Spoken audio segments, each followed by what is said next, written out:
ঢুকে পড়লো। যেই মশাটা যেন তেন কোনো মশা না, ল্যাংরা মশা। এ কথা কর না কা, জোরে কোন কি মশা? কেরে ভাই, পৃথিবীতে মশার চাইতে এত কম দুর্বল আর কোনো প্রাণী নাই। আমরা উঠতেও এক থাবাতে মারি, বসতেও এক থাবা মারি। আর সেই মশা আল্লাহ নমরুদক মারার জন্য পাঠালো রে। তাও যেন তেন আল্লাহ করছে ভালোগুলো সাইট ন্যাংরা। কতটা মেধা, কতটা তার বুদ্ধি, শালীনতা, ভাষা শক্তি, কত জ্ঞান। আমার মনে হয় আমিরে জামাতের 1 ঘন্টাকে বক্তব্য শুনলে ও এমনিতেই ভক্ত হয়ে যাবে। আমি মনে করি বর্তমানে বাংলাদেশের মানবতার ফেরিওয়ালা শীতার্থ মানুষের কাছে যে কাপড় দেয়, এই যে বন্যা হলো, যখনই বন্যা শুরু হয়েছে বাংলাদেশে ভারত থেকে পানি এসেছে, আমিরে জামাত বলতে সব প্রোগ্রাম স্থগিত, আগে আমরা বন্যার তো মানুষের পাশে দাঁড়াবো। আল্লাহ আকবার কন, আরো যাবেন আল্লাহ আকবার। তিনি প্রকৃত মানবতার ফেরিওয়ালা। আমি মনে করি আমিরে জামাত বর্তমানে বাংলাদেশের জীবন্ত আল্লাহর ওলি হলো আমিরে জামাত ডাক্তার শফিকুর রহমান। আগত ভবিষ্যতে আমিরে জামাত শুধু আমিরে জামাত থাকবে না, উনি বাংলাদেশের আমির হবে ইনশাআল্লাহ। আমার কথা পরিষ্কার। আমার প্রিয় প্রধান অতিথি নুরুল ইসলাম মন্ডল ভাই বলেছে, আমরা সব দল দেখেছি, আমরা বঙ্গবন্ধুর ভাষণ শুনেছি, জিয়ার খাল কাটা দেখেছি, এরপর ইরশাদের শোষণ দেখেছি, হাসিনার জুলুম দেখেছি, আর কোন দলকে দেখতে চাই না। পরিষ্কার বলতে চাই, সব দল দেখা শেষ। আগামীতে জামাত ইসলামের নেতৃত্বে আলেমদের হবে বাংলাদেশ। কারা কারা আলেমদের নেতৃত্বে বাংলাদেশ দেখতে চান? দুটি হাত আল্লাহকে তুলে দেখান।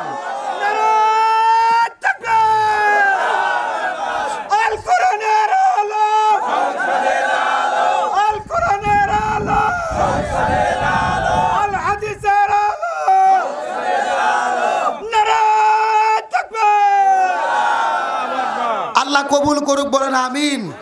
আপনাদের কি কষ্ট হচ্ছে? মন খারাপ করতেছেন? তাহলে চিৎকার করে বলেন, জালেমদেরকে পরাজয় করেন কি?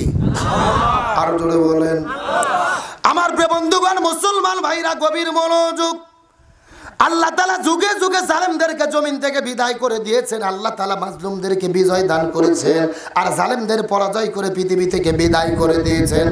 এখন আমি আপনাদেরকে জিজ্ঞাসা করি, বলেন তো দেখি, ও নন্দীগ্রামের মুসলমানদের জাতির পিতার নাম কি? যারা বলতেছেন এরা কারা? না না না, লক্ষণ তো ভালো না।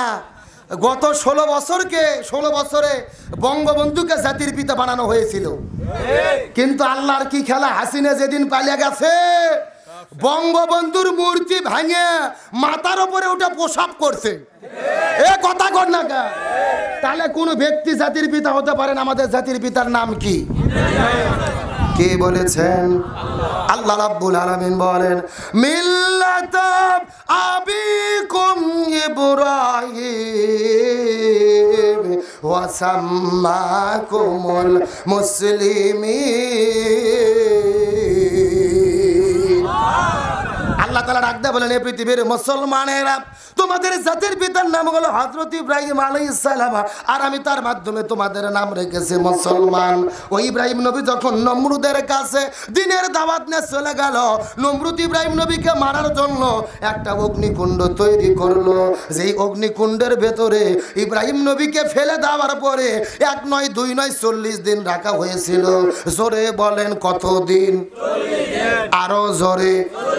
এখন আমি আপনাদেরকে জিজ্ঞাসা করি, বলেন তো দেখি, আমাদের জাতির পিতা ইব্রাহিম আলাইহিস সালামকে 40 দিন যে অগ্নিকাণ্ডের মধ্যে রাখা হলো, ইব্রাহিম নবী কি চোর ছিল?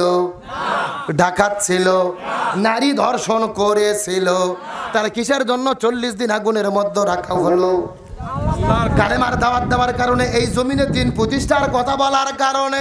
এখান থেকে বোঝা গেল বগুড়া নন্দীগ্রামের মুসলমান, আমরাও যদি কোরআনের কথা বলি, আমরাও যদি কোরআনের পথে চলি, এই জমিনে কোরআন প্রতিষ্ঠার আন্দোলন করতে যাই, ইব্রাহিম নবীর মতো মাঝে মধ্যে আমাদেরকেও আগুনে পড়া লাগতে পারে। আরো জোরে বলেন। তাহলে ইব্রাহিম নবী যদি আগুনের মধ্যে পড়ে থাকে, আমাদেরও পড়ার দরকার আছে না নাই? আরো জোরে বলেন, আছে না নাই? আমার বন্ধুগণ, মুসলমান ভাইরা, গভীর মনোযোগ। হযরত ইব্রাহিম আলাইহিস সালামকে জমিনের মধ্যে নমরুদ যখন ইব্রাহিম নবীকে অত্যাচার নির্যাতন করলো, ইব্রাহিম আলাইহিস সালামের উপর অত্যাচার নির্যাতন বেড়ে গেল। আল্লাহ রাব্বুল আলামিন ওই নমরুদকে জমি ঢুকে পড়লো, যে এই মশাটা যেন তেন কোনো মশা না, ল্যাংরা মশা। এ কথা কর না কা, জোরে কোন কি মশা?